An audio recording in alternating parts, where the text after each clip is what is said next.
guys, good afternoon. It's sweltering outside. You can probably tell I'm a little bit red and slightly sticky, but yeah, so you're thinking about starting up kayak fishing and you're looking at fishing kayaks. I'm assuming that is why you're watching the video, but yeah, it must be quite confusing. You know, you go on social media and everybody's telling you you've got to have a 13-foot kayak. Of course, there's reasons why people are saying that. But yeah, we're going to talk about different types of kayaks and really trying to think about, what you're doing. So perhaps don't make some mistakes and buy something that's not completely suitable for what you're using it for, if you know what I mean. I'm based in the UK, so we fish some of the strongest tides around. It's quite a unforgiving place to sea. And we need to make sure that we're out there being sensible. That's if we're going to take it seriously. Yeah, so in the UK here we've got some of the strongest tides, and anchoring's a challenge, fishing's a challenge. Sometimes just getting back and paddling against the tide can be a challenge. So it's important we're equipped, and it's not all about the kayak. We've got to be safe, so safety equipment and stuff, so you've got to have a budget for that. And of course, what kayak you buy depends on how much money you got, I suppose, and how much money you want to spend, perhaps. There's all sorts of things to sort of weigh into it, but don't forget, it doesn't just, the kayak and probably the safety equipment, your two most expensive things. You can get tackle quite cheap. But yeah, let's have a little look at, or a little talk about kayaks, what might be suitable, what isn't suitable. And I'm just going to get it out there now. Inflatable kayaks for fishing, don't even think about it really. You might be all right on a pond or a lake, but in my opinion, they got no real use in the sea. The reasons for that severalfold. Primarily, they're just extremely difficult to paddle at any sort of sensible speed, particularly against a breeze or a tide. Also, unfortunately, if you fall out of it, it's going to drift or blow away very, very quickly and leave you stranded. Getting back in them is very difficult. They obviously can puncture. I can't really think of anything good about them apart from the fact you can fold them up and put them in your car. So that's an inflatable kayak. Let's not even talk about that anymore. It's just not for fishing, in my opinion. So most people are probably looking, and you're going to look and probably start to show an interest in something like I'm about to show you now, which is you search fishing kayak on the internet and you get a whole range of choices coming up. But now we're going to look at a Galaxy Cruise now. The Galaxy Cruise was the kayak I started on, but I'm a bit of a serious angler. I'm an angler who enjoys my fishing, so I get out every week. I do some fishing of some kind, and I quickly decided that the Galaxy Cruise was, it's got its uses, but it's not a kayak that, if you're serious about kayak fishing, that you're gonna want to keep with. So, take that on board. If you're gonna look at the 10-foot sort of kayaks, you've got advantages. There are advantages. They're light, they're easy to drag up the beach, they can put them on the roof, sometimes you can put them inside your van. So transporting and the mobility to and from the beach is probably their primary advantage, and along with price. But they do come with disadvantages. Now, don't get me wrong, I caught fish off of my Galaxy Cruise and I've still got it. My boy currently fishes off it a little bit. We play on it and do other bits and pieces. I caught fish every time I took it out, I think, but I quickly realised it did have some limitations. The kind of things that you find when you're on a small kayak at sea is, particularly going into headwind, you're paddling and it's just trying to keep the nose straight, particularly without a rudder. They're very this way, that way, not particularly fast. And going back to that tide thing, if you get against the wind and the tide, you want to be able to cover some ground. I'm not saying we have to race out to our fishing marks, but we have to beat the speed of the sea. Otherwise we're going backwards. And I have actually had that on a few occasions when we've been out fishing and we picked a venue that we've not known, or the wrong time of the tide. You just can't make any headway at all. So again, it comes back to that sea being, you know, not a very forgiving place at times. So let's have a look at the Galaxy Cruise, and we talk about those advantages and disadvantages, and then we might talk about what other options you can consider. Cheers. So there she is, the Galaxy Cruise. Kind of kayak that most people see and think, oh, I'll get one of those, it's cheap, it's, I don't know, about 350 quid, £370 new. It's actually quite well made, I think, for the money. You know, and it is actually really quite stable on the sea. You can lift it, you can drag it up on the beach on your own. You can put it on the rooftop of the car on your own if you know, reasonably tall, reasonably strong. And it takes a little bit of weight. Now, when I got to about 15 stone and I had some fishing gear on it, I knew that I was at the max of what this thing could do.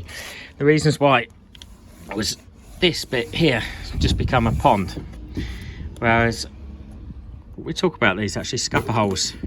So you don't really want the bungs in at sea because you want the water to flow back out, and a lot of people starting and buying their kayak bung them up and think that they're doing themselves a favour, but as soon as the wave comes over, you've got yourself a little pond you're sitting in. So take them out, they're not needed. Yeah, so advantages again, it light, it's quite stable, and you can catch fish off of it. But would I want to take it on a long trip? Would I like to go out, you know, any more than a few hundred yards off the sea? Would I like to go out in a fast tide? No, I wouldn't, not really. But yeah, it's a good looking kayak. It does the job, but it's not the best thing and the safest thing for you. When I started, I'd done a number of short sessions in the river just to get to a feel of kayak fishing. And one thing I did notice, particularly with this kayak, was if I cast either side of the kayak, because it's so short, even the, you know, retrieving the lure would actually turn the kayak. So that comes down to support that sort of paddling into the wind, into the headwind. Trying to keep it straight can be hard work.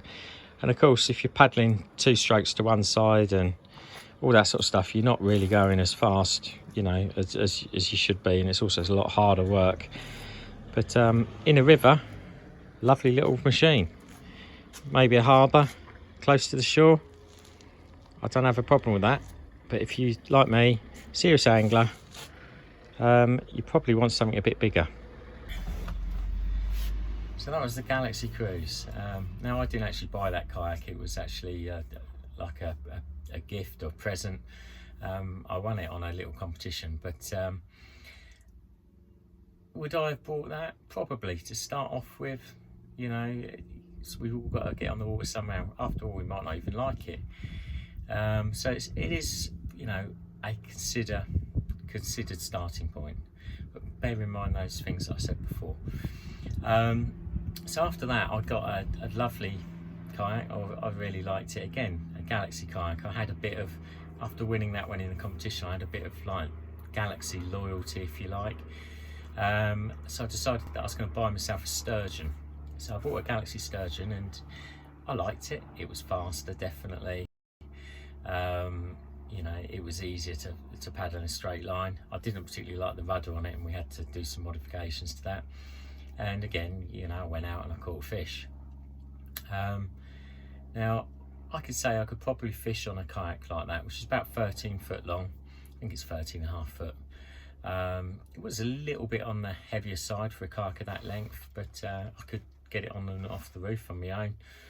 And again, that's always something to consider, you know. But of course, if you've seen some of my other videos, there are ways of you know, getting even a big kayak on to the roof of a car without damaging it.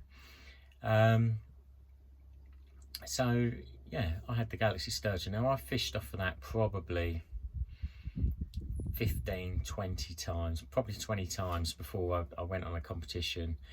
And we fished at Raspberry Reservoir and then I knew that I had to go pedal power. Primarily two things were the reason I changed from that kayak. One was comfort. I've got a bad back, and you know, I was finding sitting down like on the floor of a kayak quite uncomfortable. And also, you know, in this competition we're trying to fish lures, so we're casting out a lure, and your lure hits the water, and then the wind was blowing me like that, and I was no longer facing the mark, so I was all over the shop trying to lure fish for it. And there was guys there with the Hobie kayak, which pedal drive system, and you know, they were just pointing into the trees, and they could literally use the power of the pedals to hold them in position. And I suddenly thought, I need a bit of that. And also I wanted the seat, I wanted a comfortable seat. I like the fact that they were fast, and you know, I could sort of tie hooks up or rig up, or you know, even fish on the move. So that was my third choice of kayak, which was the Hobie Outback, or the third choice is the wrong word, but the third kayak I bought. I've still got that today. There are times that I kind of like wish I had, you know, a conventional kayak and bits and pieces, but ultimately I won't get rid of it. You know, I've got no desire to change it at the moment. We'll have a look at that, and yeah, and talk about some of the advantages of the, you know, the bigger kayaks, and also, you know, the disadvantages. Right, so here it is. Here's the Hobie Outback. So this is my third ever kayak. Now I've pedalled other kayaks, but this is the third ever one that I've owned. Now it's a lovely machine to fish off of. You know, I've got more space, I've got more storage, more place to put tackle. I've got a pedal drive, I've got the comfy seat. Importantly, I've got a rudder, and you know, hands-free fishing. It's a lovely bit of kit, but it's got disadvantages too. It's heavy, very heavy. You know, I can't lift this kayak on my own. I can lift one end at a time, but I can load it and unload it on my own, as you've probably seen on some of my other videos.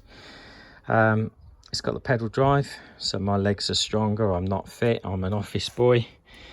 So I can actually go a little bit further than I can if I've just paddled by my arms and things. But just to bring it into perspective, there's the Galaxy Cruise in front of it, so it's quite a bigger boat. So this boat's, I believe it's just over 12 foot or 12 foot, the Hobie Outback. So most people are saying you want a 13 foot plus kayak for the sea. That is really for the speed, you know, the stability over waves, that sort of thing. But again, this is a very stable, nice kayak to fish from. But probably the biggest disadvantage is weight and price. So it's an expensive buy. But if you've got the money, I thoroughly recommend a Hobie pedal drive system. Just touching on that pedal drive, this is the pedal drive. And as I step backwards and forwards, it's not a circular motion, step backwards and forwards, these flippers flap underneath the kayak and propel it as fast as you can go with your arms. In fact, faster than I can paddle this with my arms. It's also got a reverse gear, which is quite handy at times. Don't really use it much at sea, but used it a lot on the river yesterday. Okay, so to recap, you can get a short kayak, you can catch fish off of a short kayak. You might be quite happy with it depending on where you live and the sort of fishing that you do. But if you think you're going to take it up as a serious hobby, look for a second-hand kayak. Look for something that's 13, 14 foot. Try it out as a hobby, you know, and you can always sell it and get your money back. You know, if you buy a second-hand kayak for £400, you can then sell it on for £400, because it's still a second-hand kayak, and providing you didn't pay too much for it in the first place, you're going to get your money back. So that's my recommendation. Look at something 13 foot, you know, is a good sort of all-round size. You know, you can get 15 foot, you know, but if you've got a 13 foot, you can probably load it and unload it by yourself. You can get it up on the roof. It's reasonably long, it's reasonably fast, it's quite stable. You've got the balance of everything there. and that's why they recommend those kind of kayaks. You know, there's lots out there. There's, you know, Ocean Prowler, there's Moken 12.5, there's Galaxy Sturgeons. You know, have a little look, and you know, there's a load of Chinese copies and bits and pieces like that out there, and some of them are pretty good as well. So, you know, take your time, don't rush, try and get second hand. There's a lot of people that take this up and then think, oh, it's scary, I don't want to do it. And it can be a bit daunting at first, but I promise you, you go 3-4 times, and providing you've got, you know, the equipment, and you go out with company, and you know, people make you feel safe. But go out as a group with somebody who knows what they're doing, or has done it a few times before. And there's plenty of groups out there, like our Sussex kayak fishing page. You know, take a look at that. But yeah, just get out and enjoy it. And you know, like I said, there's plenty of people that are giving it up and selling their second-hand kayaks, so you can always pick up a bargain from time to time. But you know, if you watched this video, you liked it, you know, please like, subscribe. I do a few more about people that are starting up, and hopefully, you know, anchoring, safety equipment and stuff like that, and might be some use for you. Cheers.